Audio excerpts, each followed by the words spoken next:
with music, because I'm not a producer, I'm not a singer, I'm not a DJ. But when it comes to bringing the music to us who are behind the scenes, the managers, the executives, I always find it very, very saddening when producers come with a product that is not properly mixed, properly mastered, You could hear the potential, Uti. There's something there, but just because it's not mixed or mastered, not all of us have the ears for hearing something in its raw form.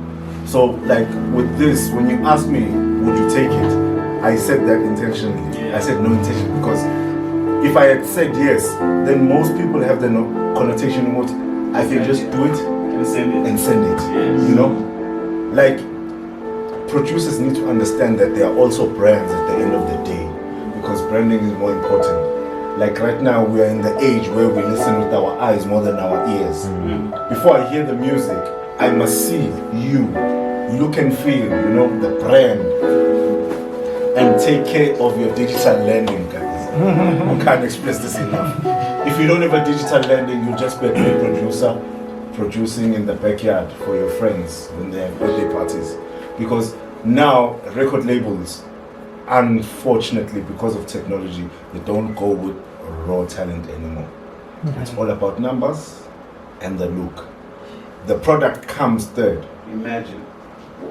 Because when we sit in A&R sessions, the first thing they ask, okay, please show us your social media. That's the first thing.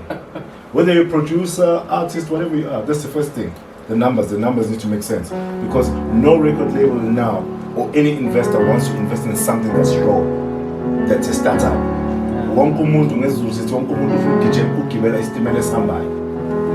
So if like producers and artists, if there's a producer and artist here, please take care of those three things. Because we can make good music like this for years and years and years, but we will never ever see the light of day or the fruits, And also take care of your publishing, your copyrights and your IP. I think Kuman on solo just today about copyright and IP. He really needs to register it as a brand and as a person, because all the music that you make, the end product is what is from Zamani. You're not here just because we want to make money. So now imagine if, I'm sorry to use a song. So now imagine if Msole has a hit song and KFC comes to him and says, we want to do a sing deal for this song. We want 30 seconds of this part of the song. He does the deal, he signs. Once he signs, somebody comes up and says, but you don't own your name. Yeah. You haven't copyrighted your name. I own your name. And you don't know that person. Like there's a lot of examples. Nasty C is one of them. Doesn't own Nasty C. That's why he's calling himself Nasty now. Because of copyright.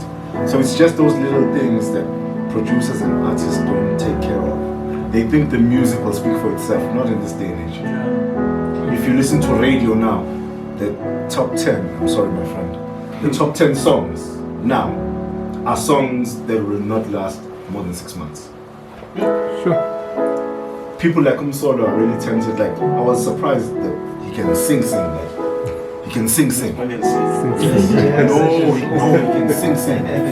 But the industry and the environment that he's in has put him in a small box. Uguti, please don't show us your talent.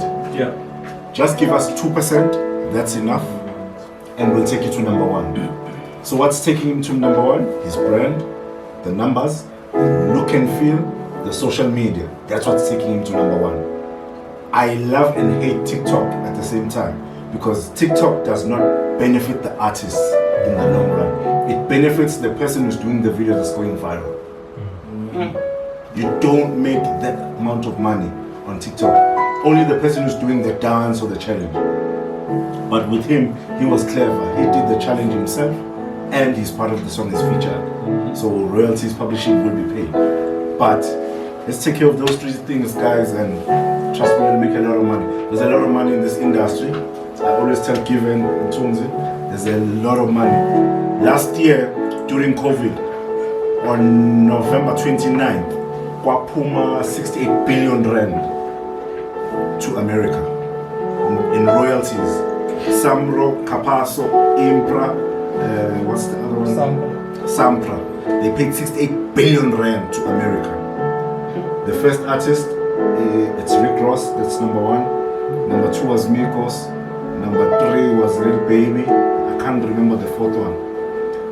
Laika was about 180 million rand for all of us to share. Composers, artists. So we really need to change the tide, you know.